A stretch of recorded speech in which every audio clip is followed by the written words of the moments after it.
بسم اللہ الرحمن الرحیم۔ اللہ رب العزت نے ہر امت اور قوم کو کسی فتنے اور آزمائش میں ہمیشہ مبتلا کیا ہے، جس کی خبر پیغمبروں نے اپنی اقوام کو دی ہے۔ امت محمدیہ کے لیے ایک بڑی آزمائش وحشی اور درندہ صفت قوم کے خروج کی شکل میں لکھ دی گئی ہے، جس کی وقوع پذیر ہونے میں کوئی شک نہیں۔ آخری نبی محمد صلی اللہ علیہ وآلہ وسلم نے حدیث مبارک میں اس فتنے کی خبر نہایت ہی وضاحت کے ساتھ دی ہے۔ اس وحشی قوم کا نام یاجوج ماجوج ہے۔ یہ وہ قوم ہے جس کی پیشن گوئی نہ صرف نبی صلی اللہ علیہ وآلہ وسلم نے کی، بلکہ توریت اور انجیل میں بھی اس قوم کا ذکر ملتا ہے، جسے گوگ اینڈ میگو کہا جاتا ہے۔ دراصل یاجوج ماجوج حضرت نوح علیہ السلام کے تیسرے بیٹے یافس کی اولاد میں سے ہیں۔ یہ لوگ شمالی مشرقی ایشیا میں زندگی بسر کیا کرتے تھے اور اپنے ارد گرد کے علاقوں پر ہمیشہ وحشیانہ حملہ کیا کرتے تھے۔ ان کی آبادی چین سے مغرب میں ترکستان تک پھیلی ہوئی تھی۔ روایتوں میں آتا ہے کہ یاجوج ماجوج بنی آدم میں سے ہیں، اور اگر انہیں پوری دنیا میں چھوڑ دیا جائے تو تباہی مچا دیں گے اور لوگوں کی معیشت تباہ کر ڈالیں گے۔ ان میں سے ہر کوئی آدمی اس وقت تک نہیں مرتا جب تک اپنی 1000 یا اس سے زیادہ اولاد نہ دیکھ لے۔ ان کے چہرے تہ بتہ ڈھال کی طرح ہیں۔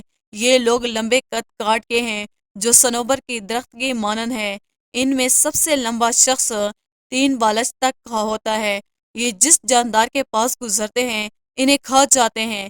یہ موسم بہار میں اپنے غاروں سے نکلتے ہیں اور سبزہ کھاتے ہیں۔ ان کے پنجے اور دانت درندوں کی طرح ہیں۔ ہزاروں سال قبل اس روئے زمین پر اللہ کے ایک نیک بندے کی حکومت تھی، جنہیں ذوالقرنین کے نام سے جانا جاتا ہے۔ اللہ رب العزت نے ذوالقرنین کو زمین کے ایک بڑے حصے پر بادشاہت عطا فرمائی تھی۔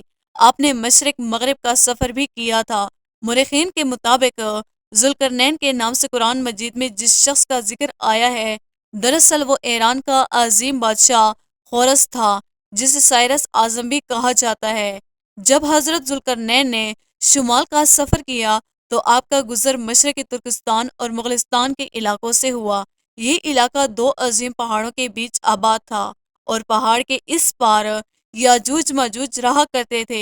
ان لوگوں نے ذوالقرنین سے یاجوج ماجوج کے فتنے کی شکایت کی اور کہا کہ یہ قوم بار بار ان علاقوں میں حملہ کر کے فساد پھیلاتے ہیں، لہٰذا حضرت ذوالقرنین نے اس سرکش قوم کی یلغار سے حفاظت کی خاطر ان پہاڑوں کے درمیان ایک مضبوط دیوار تعمیر کروائی، جو لوہے اور پگھلے ہوئے تانبے سے بنائی گئی تھی۔ تعمیر مکمل ہونے کے بعد آپ نے اللہ کا شکر ادا کیا اور لوگوں کو آگاہ کیا کہ یہ دیوار وقتی طور پر اس قوم سے حفاظت کرے گی، لیکن ہر چیز فنا ہو کر رہتی ہے، لہٰذا ایک دن یہ دیوار بھی ٹوٹ جائے گی اور یاجوج ماجوج ان علاقوں سے نکل کر تمام زمین پر پھیل جائیں گے، جیسے کہ اللہ نے قرآن مجید میں ارشاد فرمایا، یہاں تک کہ جب یاجوج ماجوج کھول دیے جائیں گے اور وہ ہر بلند سے دوڑتے ہوئے آئیں گے اور سچا وعدہ قریب آ لگے گا۔ حضرت ابو ہریرہ رضی اللہ تعالیٰ عنہ سے روایت ہے کہ رسول اللہ صلی اللہ علیہ وآلہ وسلم نے فرمایا، پھر وہ دیوار ٹوٹ کر لوگوں پر نکل آئیں گے، سارا پانی پی جائیں گے، لوگ کلا بند ہو جائیں گے، وہ ہر ٹیلے سے بھاگتے ہوئے آئیں گے، ان کے اگلے افراد بحر تبریہ سے گزریں گے تو اس کا سارا پانی پی جائیں گے، اور ان کے آخری افراد وہاں سے گزریں گے تو کہیں گے کہ کبھی یہاں پانی بھی ہوا کرتا تھا، اور حضرت عیسیٰ علیہ السلام اور ان کے ساتھی محصور ہو جائیں گے، یہاں تک کہ بل کا سر تمہارے موجودہ 1000 دیناروں سے بھی زیادہ قیمتی ہوگا، اور وہ اپنے تیر آسمانوں کی طرف پھینکیں گے، جنہیں اللہ خون لگا کر نیچے پھینکے گا، تو وہ کہیں گے کہ ہم نے آسمان والوں پر بھی غلبہ پا لیا ہے، جس طرح ہم اہل زمین پر غالب ہیں۔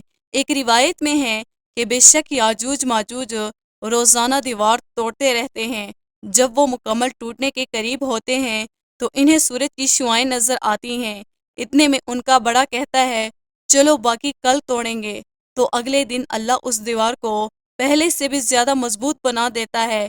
جب ان کی قید کی مدت ختم ہو جائے گی اور اللہ انہی لوگوں کے سامنے ظاہر کرنا چاہے گا، تو اس دن جب وہ سورج کی شعاعیں دیکھیں گے تو ان کا بڑا کہے گا، چلو انشاءاللہ باقی کل توڑیں گے۔ جب وہ اگلے دن آئیں گے تو انشاءاللہ کہنے کی برکت سے دیوار اتنی ہی ہوگی جتنی چھوڑ کر گئے تھے۔ یوں وہ باقی دیوار توڑ کر باہر آ جائیں گے۔ دیوار توڑنے کے بعد یہ زمین میں خوب قتل و غارت کریں گے۔ یہ سب قیامت کے قریب ہوگا۔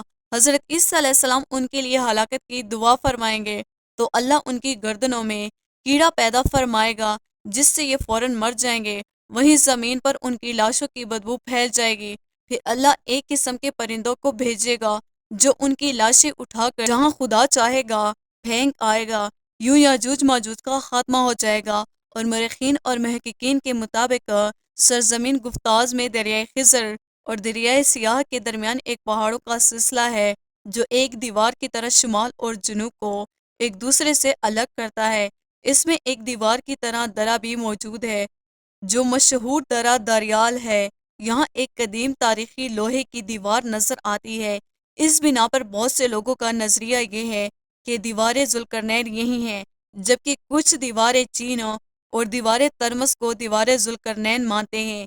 یہ تمام تر نظریات قیاس اور اندازوں پر مبنی ہے۔ دیوار ذوالقرنین کہاں بنائی گئی ہے اور کہاں واقع ہے، اس کا علم صرف اللہ تبارک و تعالیٰ کو ہی ہے، اور وقت مقرر پر اس دیوار کو یاجوج ماجوج توڑ کر نکل جائیں گے۔ دوستوں، امید کرتے ہیں ہماری آج کی ویڈیو آپ کو پسند آئی ہوگی۔ ویڈیو کو لائک اور سبسکرائب کرنا نہ بھولیے گا۔